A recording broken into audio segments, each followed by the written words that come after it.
पौष मास शुभ काल है, पुण्य करे जो संग। कथा श्रवण से मिटे सब, मन के हो संशय भंग। ओम आदित्याय नमः। हरे कृष्णा। इससे पहले की कथा सुनने के लिए आप सबका बहुत बहुत धन्यवाद। पौष मास के 11 दिन की यह पवित्र कथा जीवन को धर्म और कर्तव्य बनाने का संदेश देती है। यह मास सूर्यदेव की उपासना, तप और ज्ञान का प्रतीक है। कथा सुनने और मनन करने से हमारे हृदय में शुद्धता आती है और ईश्वर की कृपा का अनुभव होता है। तो आइए पूर्ण श्रद्धा और विश्वास के साथ आज की इस दिव्य कथा का आरंभ करें। देवर्षि नारद ने पूछा, हे भगवान, अब मेरी यह सुनने की इच्छा है कि भगवान शंकर ने दया परवश होकर परशुराम जी को कौन सा मंत्र और कौन सा स्तोत्र कवच दिया था। उस मंत्र के आराध्य देवता कौन है, कवच धारण करने का क्या फल है और स्तोत्र पाठ से किस फल की प्राप्ति होती है। तब नारायण जी बोले, नारद, उस मंत्र के आराध्य देव गौलोकनाथ गोप गोपेश्वर सर्व समर्थ परिपूर्णतम स्वयं भगवान श्री कृष्ण हैं। शंकर जी ने रत्न पर्वत के निकट स्वयं प्रभा नदी के तट पर परिजात वन के मध्य स्थित आश्रम में देवता माधव के समक्ष परशुराम जी को त्रिलोक के विजय नामक परम अद्भुत कवच, विभूति योग से संभूत महान पुण्य स्तव राजा नाम वाला स्तोत्र और संपूर्ण कामनाओं का फल प्रदान करने वाला मंत्र कल्पतरु नामक मंत्र प्रदान किया था। महादेव जी ने कहा, हे भृगुवंशी महाभागवत, तुम प्रेम के कारण मुझे पुत्र से भी अधिक प्रिय हो, इसलिए आओ और कवच ग्रहण करो। राम, जो ब्रह्मांड में परम अद्भुत तथा विजयप्रद हैं, श्री कृष्ण के उस त्रिलोक के विजय नामक कवच का वर्णन करता हूँ, सुनो। पूर्व काल में श्री कृष्ण ने गौलोक में स्थित वृंदावन नामक वन में राधिका आश्रम में रास मंडल के मत एक कवच मुझे दिया था। यह अत्यंत गोपनीय तत्व संपूर्ण मंत्र समुदाय का विग्रह स्वरूप पुण्य से भी बढ़कर पुण्य पर परमोकृष्ट है। इसे स्नेह बस में तुम्हें बता रहा हूँ, जिसे पढ़कर और धारण करके मूल प्रकृति भगवती आधा शक्ति ने शंभु निशंभु महिषासुर और रक्तबीज का वध किया था, जिसे धारण करके मैं लोगों का संहार और संपूर्ण तत्वों का जानकार हुआ और पूर्व काल में जो दुरंध और अवध थे, उन त्रिपुर को खेल में दग्ध कर सकता हूँ।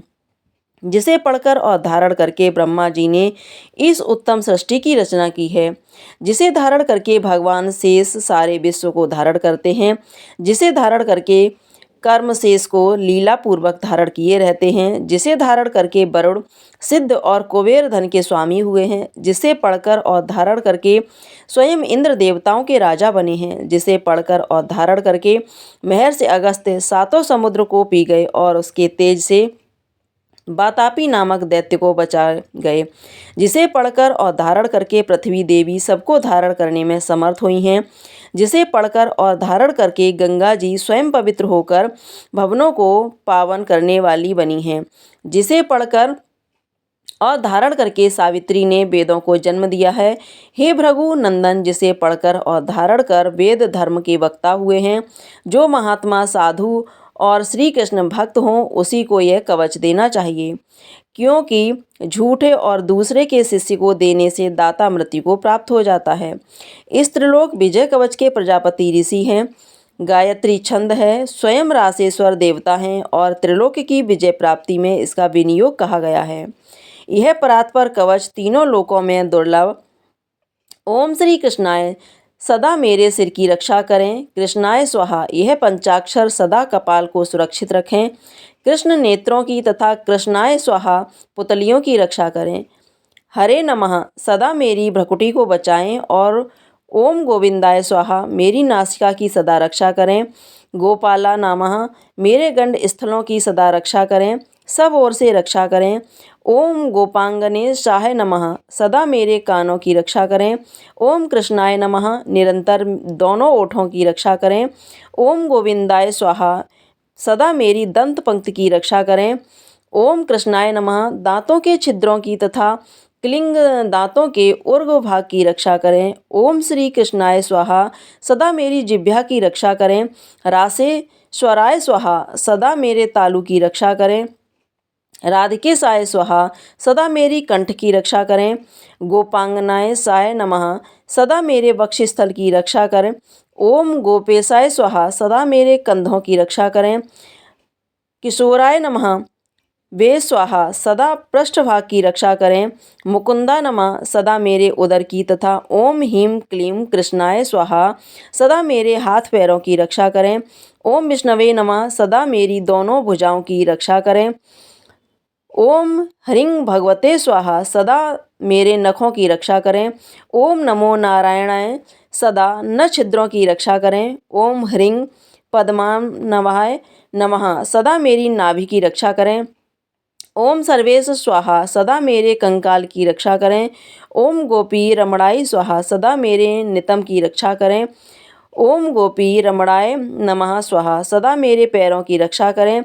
ओम ह्रीं रसके स्वाहा सदा मेरे सर्वांग की रक्षा करें। ओम के वाय स्वाहा सदा मेरे केसों की रक्षा करें। नमः कृष्णाय स्वाहा सदा मेरे ब्रह्मांड की रक्षा करें। ओम माधवाय स्वाहा सदा मेरे रोमों की रक्षा करें। ओम ह्रीं श्रीं केशाय स्वाहा मेरे सर्वस्व की रक्षा करें। परिपूर्णतम श्री कृष्ण पूर्व दिशा में सर्वदा मेरी रक्षा करें। स्वयं गोलोकनाथ अग्निकोण में मेरी रक्षा करें। पूर्ण ब्रह्म स्वरूप दक्षिण दिशा में सदा मेरी रक्षा करें। श्री कृष्ण नेत्रेय कोण में मेरी रक्षा करें। श्री हरि पश्चिम दिशा में मेरी रक्षा करें। गोविंद वाक्य कोण में निरंतर मेरी रक्षा करें। रसिक शिरोमणि उत्तर दिशा में सदा मेरी रक्षा करें। वृंदावन विहार कृत सदा ईशान कोण में मेरी रक्षा करें। वृंदावनी के प्राणनाथ ऊर्ध्वभाग में मेरी रक्षा करें। महाबली बलिहारी माधव सदैव मेरी रक्षा करें। नरसिंह जलस्थल तथा अंतरिक्ष में सदा मुझे सुरक्षित रखें। माधव सोते समय तथा जागृत काल में सदा मेरे पालन करें। और जो सबके अंतरात्मा निर्लेप और सर्वव्यापक हैं वे भगवान सब ओर से मेरी रक्षा करें। वत्स इस प्रकार मैंने त्रिलोक्य विजय नामक कवच जो परम अनोखा तथा समस्त मंत्र समुदाय का मूर्तिमान स्वरूप है तुम्हें बतला दिया। मैंने इसे श्री कृष्ण के मुख से श्रवण किया था। इसे जिस किसी को नहीं बतलाना चाहिए। जो विधि पूर्वक अपने गुरु का पूजन करके इस कवच को गले में अथवा दाहिनी भुजा में धारण करता है वह भी विष्णु तुल्य हो जाता है, इसमें संशय नहीं है। वह भक्त जहाँ रहता है वहाँ लक्ष्मी जी और सरस्वती जी निवास करती हैं। अगर उसे कवच सिद्ध हो जाता है तो वह जीवन मुक्त हो जाता है और उसे करोड़ों वर्ष की पूजा का फल भी प्राप्त हो जाता है। हजारों राजतसई सैकड़ों वाजपेयी अश्वमेघ संपूर्ण महादान तथा पृथ्वी की परम यह सभी इस तरह लोक के विजय की 16वीं कला की भी बराबरी नहीं कर सकते। व्रत उपवास का नियम अध्ययन तपस्या और समस्त तीर्थों में स्नान यह सभी इसकी एक कला को भी नहीं पा सकते। अगर मनुष्य इस कवच को सिद्ध कर ले तो निश्चय ही उसे सिद्धि अमरता और श्रीहरि की दास्ता आदि सब कुछ मिल जाता है। जो इसका लख जाप कर सकता है यह कवच सिद्ध हो जाता है और जो सिद्ध कवच होता है यह निश्चय ही सर्वज्ञ हो जाता है। परंतु जो इस कवच को जाने बिना श्री कृष्ण का भजन करता है उसकी बुद्धि अत्यंत मंद है। उसे करोड़ों कल्पों तक जप करने पर भी मंत्र सिद्धि दायक नहीं होता। वत्स इस कवच को धारण करके तुम आनंद पूर्वक निशंक होकर अनायास 2 बार पृथ्वी की और क्षत्रियों से शून्य कर डालो। पुत्र प्राण संकट के समय राज्य दिया जा सकता है, सिर कटाया जा सकता है और प्राणों का परित्याग भी किया जा सकता है, परंतु ऐसे कवच का दान नहीं करना चाहिए। श्री नारायण मुनि कहते हैं, नारद तदंतर रघुवंशी परशुराम हर्षपूर्वक शिवजी देवी पार्वती तथा भद्रकाली को प्रणाम करके पुष्कर तीर्थ में गए। वहां मंत्र सिद्ध करने लगे। उन्होंने 1 महीने तक अन्न जल का परित्याग कर दिया और भक्ति पूर्वक श्री कृष्ण के चरण कमल का ध्यान करते हुए वायु को अवरुद्ध कर दिया। फिर आंखें खोलकर देखा तो उनको आकाश एक अद्भुत तेज से व्याप्त दिखाई पड़ा। उस तेज से 10 दिशाएं उद्दीप्त हो रही थीं और सूर्य का तेज प्रकोप हो गया था। उस तेजो मंडल के मध्य उन्हें एक रथ निर्मित विमान दिखाई पड़ा जिस पर एक अत्यंत सुंदर श्रेष्ठ पुरुष दिखाई दे रहे थे। वे भक्तों पर अनुग्रह करने वाले थे और उनका मुख मंद मुस्कान से खिल रहा था। परशुराम जी ने उन ईश्वर को दंड की भांति लेटकर सिर से प्रणाम किया और वर मांगा कि भगवान मैं 21 बार पृथ्वी को भूबालों से रहित कर दूं। आपके चरण कमलों में मेरी अन्न पायनी सदृढ़ भक्ति हो और मैं निरंतर आपके पदार बंदों का दास बना रहूं, यह वर मुझे प्रदान कीजिए। तब श्री कृष्ण ने उन्हें वह वर दिया और वहीं अंतर्ध्यान हो गए। फिर परशुराम उन परात्पर को नमस्कार करके अपने आश्रम को वापस लौट आए। उस समय उनका दाहिना अंग फड़कने लगा, जो शुभ मंगलों का सूचक था। रात में उन्हें वाचा सिद्धि को प्रकट करने वाला उत्तम स्वप्न भी दिखाई पड़ा। इससे उनका मन रात दिन प्रसन्न और संतुष्ट रहने लगा। वे स्वजनों से सारा वृत्तांत पूर्णतया बतलाकर आनंद पूर्वक आश्रम में रहने लगे। फिर महाबली परशुराम जी ने अपने शिष्यों को, पिता के शिष्यों को, भाइयों को तथा बंधु बांधवों को बुलाकर उनके साथ तरह तरह की सलाह की और उनसे अपना पूर्व का वृत्तांत कहकर शुभ मुहूर्त में उन्हीं के साथ विजय यात्रा के लिए तत्पर हुए। उस समय परशुराम जी को मंगल शकुन दिखाई पड़ने लगे और जय की सूचना देने वाले शब्द सुनाई दिए। तब उन्होंने मन ही मन सबका विचार करके निश्चय कर लिया कि मेरी विजय होगी और शत्रुओं का संहार होगा। यात्रा के अवसर पर सहसा मुनि को अपने सामने मयूर की बोली, सिंह की गर्जना, घंटा और दुंदुभी की ध्वनि, संगीत, कल्याणकारी नवीन सांकेतिक शब्द और विजय सूचक बादलों की गड़गड़ाहट सुनाई पड़ी। उसी समय आकाशवाणी भी हुई कि तुम्हारी विजय होगी। इस तरह अनेक प्रकार के शुभ शब्दों को सुनते हुए भगवान परशुराम ने यात्रा आरंभ की। चलते ही उन्होंने अपने आगे ब्राह्मण, वंती, ज्योतिषी और भिक्षु को देखा। फिर नाना प्रकार के आभूषणों से सजी हुई एक पति पुत्र संपन्न सती नारी हाथ में प्रज्वलित दीपक लिए हुए मुस्कुराती हुई सामने आती दिखाई दी। चलते चलते परशुराम जी ने अपने दाहिने ओर यात्रा के समय मंगल की सूचना देने वाले सब श्रीगली, जल से भरा हुआ घड़ा, नीलकंठ, नेवला, मृग, हाथी, सिंह, सफेद चील, चकोर, कबूतर, बतख, चातक, गौरैया, बिजली, इंद्रधनुष आदि इन सभी शुभ सूचकों को देखा। इस प्रकार मांगलिक अवसर जानकर वे हर्षपूर्वक आगे बढ़े और सूर्यास्त होते होते नर्मदा नदी के तट पर पहुंच गए। वहां पर उन्हें एक अत्यंत मनोहर दिव्य अक्षय वट दिखाई दिया।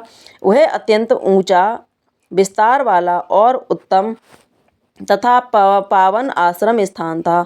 वहाँ पर सुगंधित वायु बह रही थी। वहीं पर पुलस्त नंदन ने तपस्या की थी। वहीं कार्तवीर्यार्जुन के आश्रम के निकट परशुराम जी अपने गणों के साथ ठहर गए। वहाँ उन्होंने रात में पुष्प शैया पर शयन की। थक तो वे गए ही थे, इसलिए किंकर द्वारा भली भांति सेवा किए जाने पर परमानंद में निर्मग्न होकर वे निद्रा के वशीभूत होकर गहरी निद्रा में सो गए।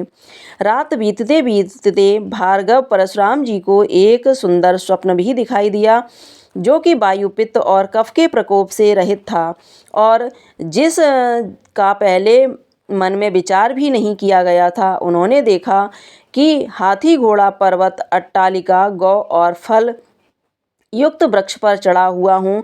मुझे कीड़े काट रहे हैं, जिससे मैं रो रहा हूँ। मेरे शरीर में चंदन लगा है।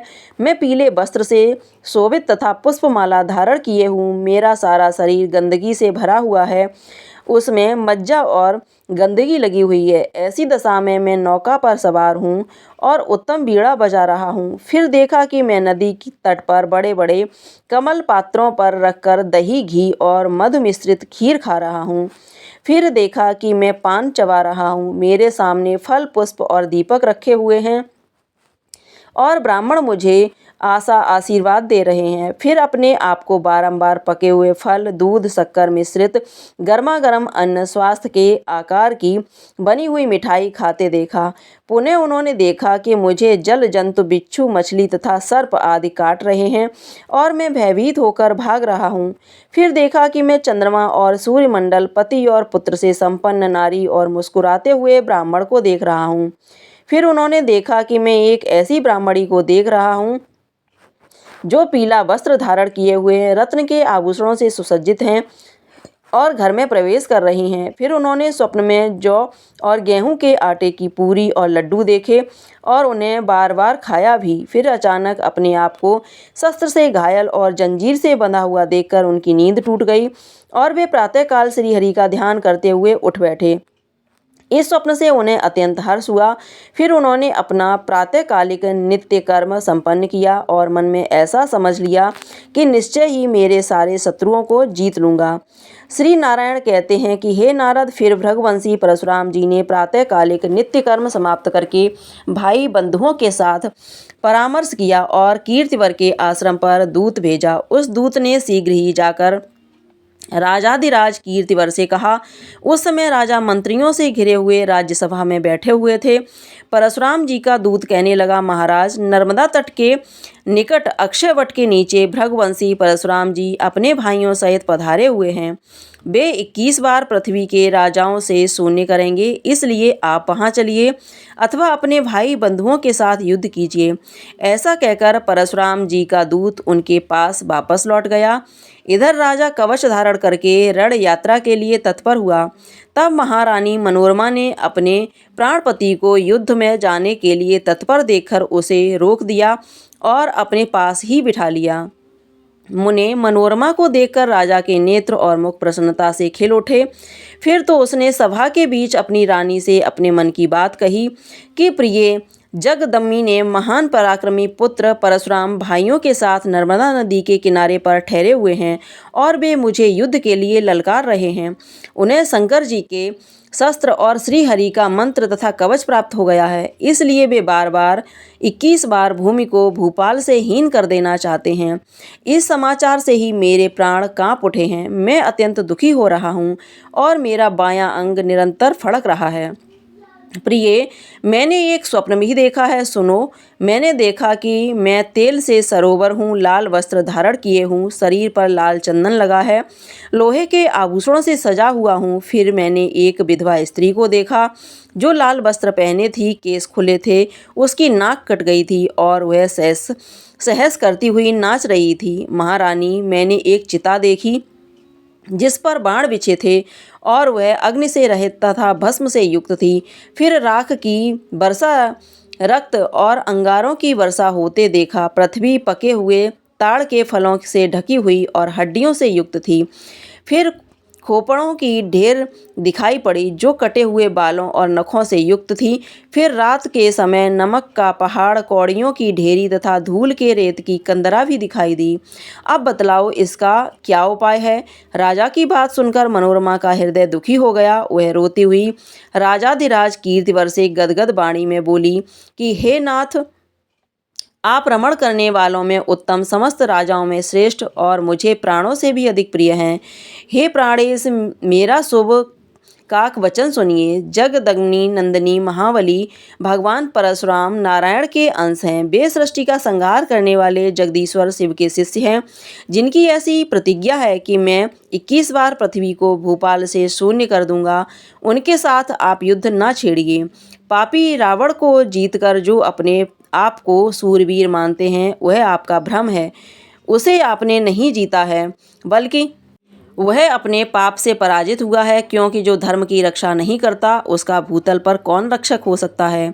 वह स्वयं नष्ट हो जाता है और वह जीते हुए भी मृत के समान। राजन, मालूम होता है कि दत्तात्रेय जी ने जो ज्ञान दिया था वह सब आप भूल गए।